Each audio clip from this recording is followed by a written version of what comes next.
Рян, той се освободи от Иван Иванов. Бе затворен обаче. След това избута Бодуров. Ще има напрежение. Кибритли са арменците като темперамент.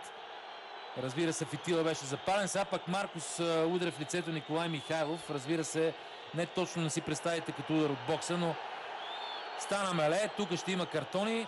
Със сигурност ще видим с какъв цвят. Вече ми е трудно да видя кой най-много е ден в тази ситуация, но при всички положения ето този футболист с номер 8, който е окротяван от Ивелин Попов, хвана за лицето Николай Михайлов.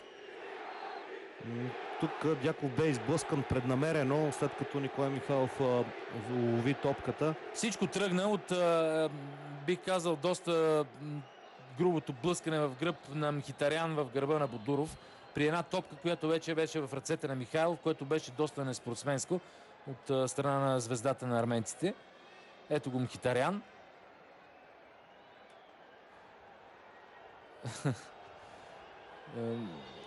Ивелин Попов в ролята на дипломат. Това е интересна негова роля за неговия темперамент също. Братя Миневи трябва да бъдат държани далеч от подобни ситуации, които те също са двама от най-избухливите футболисти.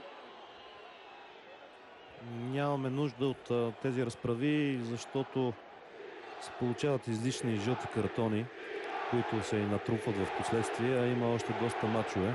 Мачовете те първо започват. Сега ще има лека консултация между Штефан Штудер и Жани Вихт. Съдят от далечната страна на вашите екрани. Ето го в лице срещу вас. При всички положения, според мен, Мхитарян трябва да бъде